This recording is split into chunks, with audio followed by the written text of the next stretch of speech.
Andrea Locatelli, not a good exit from turn 15 for Locatelli. Will Razgatlıoğlu be able to get alongside into the final two turns? The answer on lap 4 at least is no.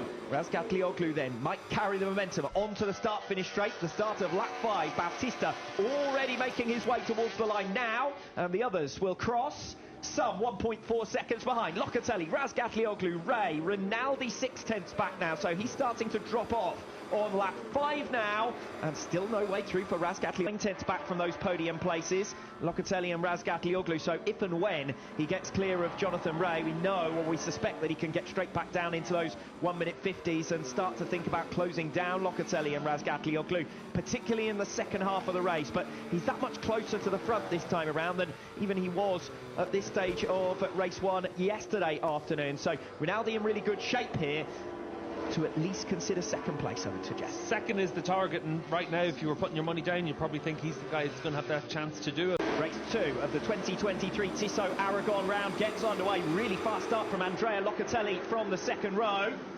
Alvaro Bautista it is who hits the front. Jonathan Ray, I think, settling in for second place. Toprak Razgatlıoğlu passed by Andrea Locatelli around the first two turns. So it's Bautista leading, Ray in second, Locatelli third, Razgatlıoğlu relegated to fourth position. Ray attacks on Bautista, charges down the inside into turn 4, takes his line away, takes track position away and takes the lead. And Bautista now under pressure from Locatelli behind. Bautista has not managed to get the pace early on. Locatelli with a massive slide. He's actually impeded Alvaro Bautista quite dramatically there, but Toprak Razgatlıoğlu was directly behind Bautista, couldn't get through and is now under attack from Michael Ruben Rinaldi. Dramatic opening lap here in MotorLand Aragón. Yeah, super stuff from Locatelli and able to keep it pinned and keep that momentum to stay in front of Bautista. Great opening lap in the second row with the grid from him. Jonathan Ray, as we've seen so many times this season, when the grip's there, he's still strong in that Kawasaki. It's as it fades, that's when his problems arise. Axel Bassani charging through on this opening lap. We saw him thunder down the inside through turns 8 and 9 to pick off the Honda of Iker. He is now trying to close down the man directly in front of him, Xavi Vierke. Where is Michael van der Mark? He's dropped a couple of places back to P9. So van der Mark had actually made a good initial jump from 14th on the grid. Still inside the top 10 positions as we come onto the back straight for the first time. Lap 1, this is where Bautista can unleash his potential, try and close down Andrea Locatelli, who's been the big mover or inside those front two rows of the grid thus far. Yeah, from the second row of the grid, Locatelli did a really good job in the first half of the lap. When an opportunity presented itself, he came through, and that's what you need to do if you're that number 2 for a team. But Locatelli, he views that he's got a chance in this one. Jonathan Ray leads, but it's all about Alvaro Bautista at the start of lap 2, making his move down the inside of Andrea Locatelli, and Locatelli will try and put the block pass on Jonathan Ray, and Bautista was primed for the cutback to pick up the pieces, but it is Locatelli who leads. Delight for Andrea Dossoli as his man, his fellow countryman, leads away. Andrea Locatelli, surprise lap 2 leader here. Alvaro Bautista will attack as they come through turn 4. Bautista recovers the place, and it's Ray and Razgatlıoğlu, the men that you would have fancied most likely to take on Bautista here, who have actually got Andrea Locatelli to clear before they can chase down Bautista for the race lead. Yeah, Locatelli, he's done a really good job to hit the front. Now he needs to make sure he can come through on Bautista, because otherwise for Ray and for Razgatlıoğlu, they're going to lose too much time to Alvaro. A second only covers your top 6. Bautista, Locatelli, Ray, Razgatlıoğlu, Rinaldi and Vierke. Xavi Vierke doing really well to hang on in there, and Axel Bassani starting to close them down as well from 7th place. Just off the grid, we saw that Vierke made a good start. Lecona a little bit suspect off the line, and that's what allowed his Honda teammate to come through. Bautista versus Locatelli, but the more the race goes on, the more Bautista finds his rhythm, and now that the number 1 Ducati has got track position at the head of the field, it will be on to the exit of turn 15, and an opportunity for the first time in this race for Bautista to really steal a march. And in fact already, as they make their way through towards that final sector, Bautista with a bit of breathing room ahead of Andrea Locatelli, and it's Locatelli's teammate Razgatlıoğlu starting to attack Jonathan Ray, nose to tail as they come down the back straight. 968 metres for Razgatlıoğlu to get on terms with Jonathan Ray, right on board with Ray. Razgatlıoğlu deep on the brakes as ever. this time into turn 16 with some confidence, and that will be a sign of some inspiration for Razgatlıoğlu, the way he made that pass in fine style on Jonathan Rea. Yeah, and for Razgatlıoğlu, it's all about what he can do now against his teammate Locatelli. You know that he's been faster than Locatelli all the way through this weekend, but this is a track that suits Locatelli's style a lot more than it suits Toprak's. So for Locatelli,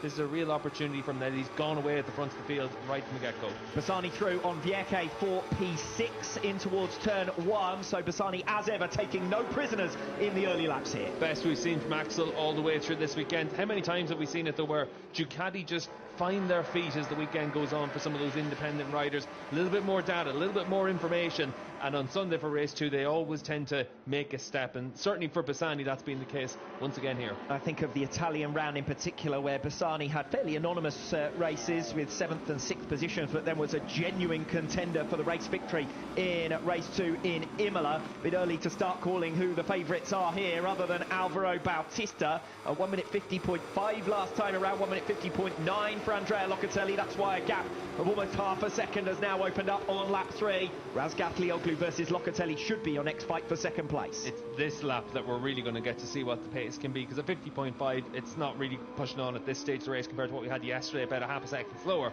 So for Alvaro Bautista, let's see what his lap time is now. This is where it becomes critical for Toprak and for Rea to clear Locatelli, but already they're going to be thinking it's going to be very difficult to close down that margin to Bautista. And with such a margin, with such control and with such speed, is there an extent to which Bautista needs to manage himself here to avoid the errors of 24 hours ago? Remember, a race 1 fall that's thrown this championship back open. Toprak Razgatlıoğlu now trying to pass teammate Andrea Locatelli. Earlier on in the season, when he's had to make those moves, he's said that he's really had it in the forefront of his mind that it's his teammate he's overtaking. But seeing his championship rival Bautista get up the road, I think Razgatlıoğlu might have to put some manners here on Andrea Locatelli. He's going to try and outbrake him in towards turn 1, but Locatelli holds firm for second place. Once again, you get to see that illustration. Toprak doesn't have the confidence on the front end in this track at this weekend. He's not able to make that move on Locatelli. We saw it into turn 16, we saw it into turn 1. This is going to be a struggle for Toprak through the course of this race. Razgatlıoğlu did get through well on Jonathan Rea, but his progress has been halted in 3rd behind Andrea Locatelli. So it's Bautista who leads by a second now, ahead of Locatelli in 2nd, Razgatlıoğlu 3rd. Jonathan Rea in 4th position. Rinaldi still in touch, 3/10 back from Rea. Bassani 4/10 back from Rinaldi. Razgatlıoğlu getting the bike up earlier than Andrea Locatelli. Not quite alongside to think about making a pass through here. It's single file in towards turn 8, unless you're Axel Bassani, of course. He's in 6th position and 4/10 of a second behind Rinaldi as things stand. Yeah, you can see there 50.2 last time around from Bautista, so that's why he's been able to open that margin. If you're able to keep it in the low to mid 50s for as long as possible, you're going to be very difficult to beat around here, and that's why he just opens up that margin. 1.1 seconds now over Locatelli. You can see for Toprak up there at turn 7, he knew he had to try and give himself a chance to come through.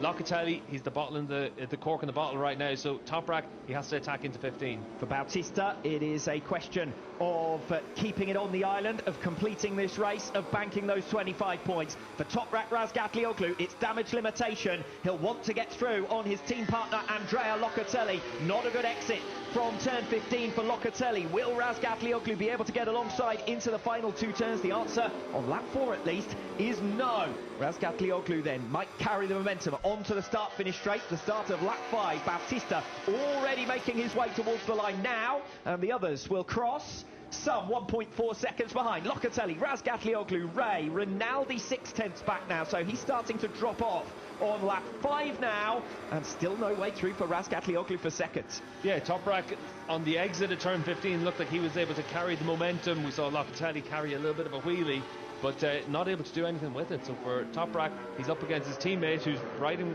well at this stage of the race and has that good pace and potential. So for Toprak, nothing's going to be easy. Well, the reality as well is it's not worth dusting up your teammate, really, when Alvaro Bautista is away and clear at the head of the field anyway. The only way that Bautista surely is going to be beaten from here is if he has a problem or makes a mistake. Yeah, it's not worth dusting up your teammate when you want to have him between you and Jonathan Rea as well.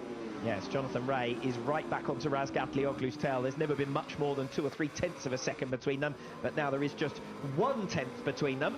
And Rea might think, do you know what, if Andrea Locatelli is slower than the pair of us, might be an opportunity for Mr. Rea himself to clamber his way back up onto the podium. For now, he's outside of those podium positions. Obviously, the difference compared to race 1 is that Michael Ruben Rinaldi is behind him at this stage, and Andrea Locatelli finds himself in front there in second position. Not least, of course, Bautista crashed out of race 1, enabling Rea to move up into those podium positions. But it's Locatelli, Razgatlıoğlu and Rea here with only 3 tenths between them. Yeah, Rinaldi's still the danger man, though, because we saw yesterday just how good he was at managing that tyre all the way through.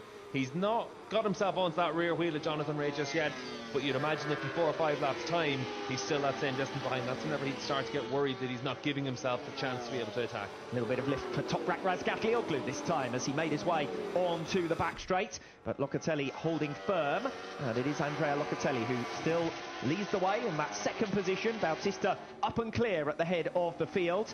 So it's now a race for second place. Locatelli, Razgatlıoğlu, Rea, Rinaldi are your contenders. Bassani realistically just got to try and dig in and hold on to 6th place. We do tend to see he's a master of the first 5 laps of these feature-length races, but later on his pace starts to drop off. At the moment he's running the same kind of pace as the likes of Vierke, Lecuona and Van der Mark behind him. So the top 5 splintering clear. Jonathan Rea meanwhile has dropped back from Locatelli and Razgatlıoğlu at the start of lap 6. Yeah, it's quite similar to yesterday in terms of how the pace is progressing for these riders. What's interesting is Petrucci from the back of the field matching the pace of 2nd, 3rd, 4th and 5th position, but he's just out of position on track, so he's got too much ground to make up. He's got about 5 seconds behind these riders, so coming through from the back of the field, the top 5, top 6 probably the realistic target for him once again. Yeah, the challenge is to try and be top independent, to try and beat Bassani and peg back some points. Thinking about that battle in 5th and 6th positions at the moment, Petrucci is at 7th and 6 points behind Michael Ruben Rinaldi, and set to lose more with Rinaldi sitting in P5, but 1.3 now the gap between 5th and 6th places, so Petrucci might well target the likes of Bassani, 3.5 seconds up the road from him in P6, but much more than that would be a bit of a stretch. So similar to what we saw for him yesterday in race 1, but the frustration for him all goes back to that one crucial error in the Superpole session yesterday. Yeah, big mistake, and it's ended up handicapping his whole weekend, and it is this situation always in Superbikes. If you struggle in the Superpole session, you put yourself out of position on the grid, it's very difficult to make up that margin, because especially early in the race, everyone's quite strong, everyone's quite fast, and everyone's very committed on the running towards turn 1. One of the things Florian Marino said yesterday after his return to World SBK, tough to get yourself aggressive enough to really go for things in those opening few laps, but that's when you need to if you've qualified down the order. Locatelli versus Razgatlıoğlu, Rea versus Rinaldi, 2 completely separate fights have now formed, and it's looking increasingly unlikely that Jonathan Rea will extend his podium run that stretches back to Imola. Rea sitting in 4th still, but with Rinaldi all over his tail. Yeah, he doesn't have it underneath him right now. This is when the bike started to struggle yesterday as well. Rinaldi, you'd imagine, will come through pretty soon, and for Michael Ruben Rinaldi on the 21 that we look back towards, he's certainly got his chances of picking up a 2nd place finish in this race. Yeah, 7 times podium finisher in 2023 is Michael Ruben Rinaldi, who sits in 5th position as things stand. He's only 9 tenths back from those podium places, Locatelli and Razgatlıoğlu, so if and when he gets clear of Jonathan Rea, we know, or we suspect, that he can get straight back down into those 1-minute 50s and start to think about closing down Locatelli and Razgatlıoğlu, particularly in the second half of the race. But he's that much closer to the front this time around than even he was at this stage of race 1 yesterday afternoon. So Rinaldi in really good shape here to at least consider 2nd place, I would suggest. 2nd is the target, and right now if you were putting your money down, you probably think he's the guy that's going to have that chance to do it, but you never know how the race are going to progress. Locatelli's looking good and comfortable there in front of Toprak. He's weathered the storm, and now he's keeping himself in that position to hold off Toprak, but it is one thing to stay in front of Toprak, and it's another thing whenever Toprak does decide to attack. 5th place finish in Most in race 1, but obviously those were trying conditions, and Lecuona made best use of them. If you could get through on Bassani for a 5th place here, that would be really some achievement. Yeah, and for Lecuona it really would be a case of being able to use this weekend to build on for the rest of the season. Portimao and Jerez for Honda, it gives them something as well to show the progress that they've made with the changes to the bike. They've said that this weekend is just about the track suiting the bike a bit better. Now they'll need to prove that when they go to Portimao if they're able to bring some momentum. Race between the 2 top BMWs here. Michael van der Mark in 10th position and Garrett Gerloff in 11th. and going in opposite directions rather. Gerloff's been a few tenths of a second per lap faster. Just in the background of the shot, Dominic Egerter trying to get through here on Loris Baz. That's for 12th position. So Van der Mark and Baz rather fading. We've seen Redding already scrapping away with Lorenzo Baldassari. It is Redding who's won out in that duel and sits in 14th position now after the retirement of Andrea Locatelli. But for the top two BMWs, could be Gerloff again here in these final 2 laps. Yeah, we'll see if Garrett's able to get himself in a position to attack in the last lap and a half. But either way, Van der Mark's ridden well all the way through this race and given himself a chance of a top 10 finish. But for Gerloff, the last few rounds we have seen it where he's been really strong in the BMW, and in the Super Pole race as well, he was the top BMW rider this morning, and he's given himself a chance of another decent top 10 finish on that bike. 2 13th position finishes this weekend so far for Michael van der Mark. The best of his results since his comeback have been at 13th places. So van der Mark riding well here in 10th position. Frustration for Andrea Locatelli, the second of our big name retirements. We lost Danilo Petrucci earlier on as well. But that's particularly heart-wrenching for Locatelli because you could see that he had the pace for a podium there. He was holding back his team partner, Toprak Razgatlıoğlu, and looked to have control, frankly. Every time Toprak had tried to make the pass, Locatelli had the answer. Yeah, it had been an issue for a lap earlier. There was a little bit of smoke, maybe at turn 12. But for Toprak, maybe he saw something a little bit more often through the course of that race. So that was also a reason why you're a little bit circumspect. But for Locatelli, he rode perfectly. He rode a really good race, as good as we've seen from him all the way through his Superbike career, holding off Toprak lap after lap, not giving into the pressure. And then, unfortunately for him, technical issue means that he's got nothing to show for it. Quick word on the resolution of that scrap, just flashing past our commentary position now in towards turn number 1. I can tell you that Garrett Gerloff is ahead of Michael van der Mark for 10th position. So Gerloff up into 10th place, van der Mark drops to 11th, and that looks like being the way things stay in the fringes of the top 10. Yeah, Gerloff into the top 10. Also, Florio Marino's just jumped ahead of Baldassari into the points as well, so into the 15th position. So some reward for his efforts substituting for Alex Lowe's this weekend.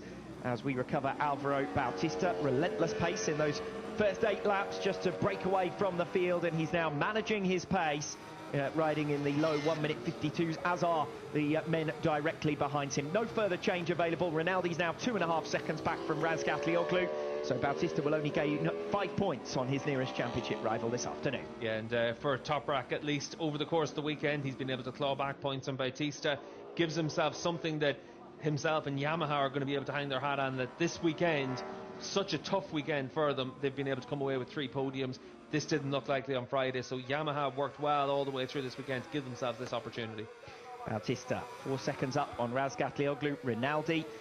They're all within a straight of one another, but that's about as close as anyone has been to Alvaro Bautista this afternoon. It's been a supreme performance from him. Great job on the last lap in the Super Pole race. Great job throughout in race 2 this afternoon. A 5th Sunday double of the 2023.